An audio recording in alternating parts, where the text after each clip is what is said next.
I never believed in anything supernatural, but what happened to me last summer completely changed my mind. It all started when my cousin Jake dared me to spend a night in the town's cemetery. It was a silly bet, just something teenagers do to prove their bravery. The place was old, with tombstones dating back more than a century. The gravestones were covered in moss, and the trees around seemed to lean toward the graves, as if guarding some dark secret. I arrived at the cemetery just before midnight. A cold wind blew, making the dry leaves rustle across the ground. Everything was silent, except for the occasional hoot of an owl in the distance. At first, everything seemed normal. I placed my flashlight on the ground and sat on a nearby stone. The challenge was simple: stay there until dawn. But around 2 a.m. I started hearing footsteps. They were light, but clearly coming from within the cemetery. I thought it was Jake trying to scare me. I called out for him, but there was no answer. I stood up and followed the sound. The footsteps seemed to lead me to an older part of the cemetery, where most of the gravestones were cracked or tilted. That's when I saw something that froze me in place. A pale figure, dressed in old-fashioned clothes, stood beside an open grave. The moonlight made its face look even paler, and its eyes, they were completely hollow. I tried to scream, but no sound came out. The figure started moving slowly toward me. My legs finally responded, and I ran as fast as I could, but it felt like the cemetery had no end. The trees seemed to close in around me, and the graves rose up as obstacles in my path. Finally, I tripped and fell, hitting my head on a stone. When I came to, the sky was beginning to lighten, and the cemetery looked eerily normal.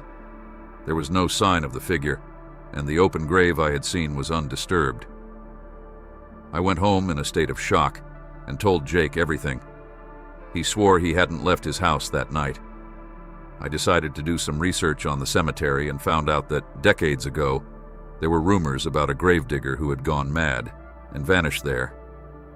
They said his spirit still roamed, searching for something or someone. To this day, I don't know what I saw that night, but every time I pass by the cemetery, I feel that same chill down my spine and hear faintly the sound of footsteps behind me.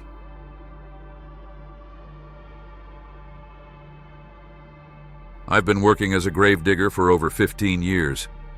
I've always been a calm guy, used to the silence of the dead. But that night, something changed. It was a cold, early morning, with the sky covered by heavy clouds that seemed to crush the cemetery. I was in the small watch cabin, drinking coffee to keep myself awake, when I saw a faint light flickering among the tombstones. I found it strange since there were no streetlights in that area. I grabbed my flashlight and went to check it out, trying to convince myself it was just a reflection, or maybe a stray firefly. As I got closer, the air seemed to grow heavier, and the sound of the wind disappeared. The light kept flickering, but now it seemed to move between the graves as if guiding me. When I finally got near, I saw something that made my heart race. A figure dressed in white stood beside an old tombstone, hands clasped as if praying. At first I thought it was someone trying to scare me, but when I pointed the flashlight, the light passed through the figure. It was translucent, almost like condensed smoke. I stood frozen for a few seconds, unable to react. The figure slowly turned, and even without eyes, it seemed to stare directly at me. Its mouth moved, but no sound came out. Suddenly, a chill ran down my spine as I realized it was pointing at a specific tombstone. When I looked, the name engraved on it was mine. It was impossible, but there it was with the same birth date, and the date of death was the following day. My instinct was to run, but my legs felt glued to the ground. The figure approached, and I felt an intense heat, the opposite of what you'd expect from a ghostly presence. It then raised its arm and pointed towards the cemetery gate. Somehow, I understood it wanted me to leave. As soon as I could move, I ran without looking back, leaving the flashlight behind. When I returned to the cemetery the next day, Still haunted by the date on that tombstone, everything seemed normal. There was no sign of the figure or the tombstone with my name. I asked the caretaker, an old man who's worked there for decades, if he'd ever heard of something like this. He looked at me with a serious expression and said that every time someone saw the figure, it was a warning that something bad was about to happen. Since then, I've never worked another night shift, because whatever that thing was, I don't want to be around to find out if the date on that tombstone was a mistake or a real warning.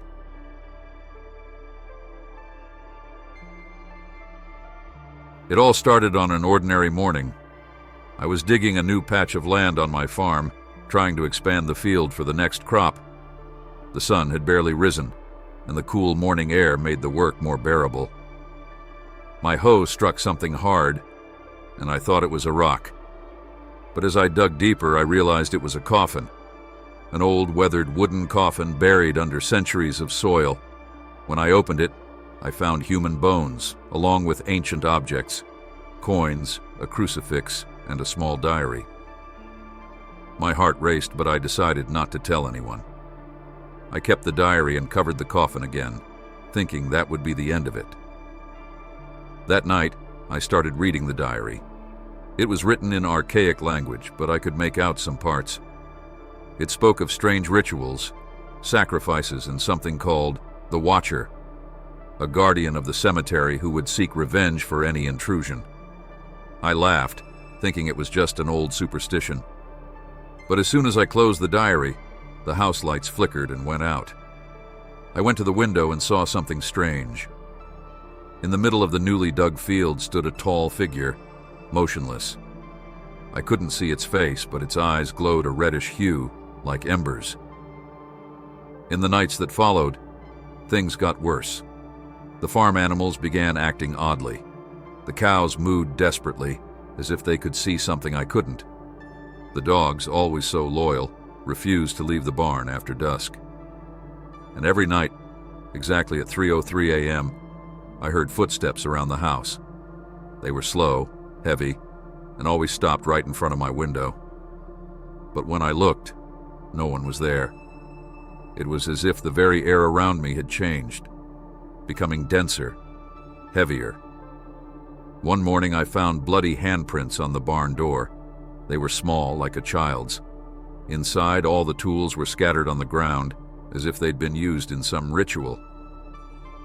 In the center of the barn was a circle of salt, and within it, an old rag doll with its eyes sewn shut. I picked up the doll, and at that moment, a cold wind passed through me, despite the warm day. A whispering voice echoed around me as if it were inside my head.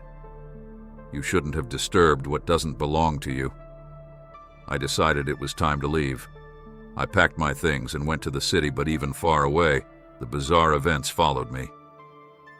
My dreams were haunted by visions of that cemetery and the figure with red eyes. Every time I tried to tell someone, something went wrong. Calls were dropped, messages were deleted, or people simply thought I was crazy. It was as if the Watcher didn't want its story to be known.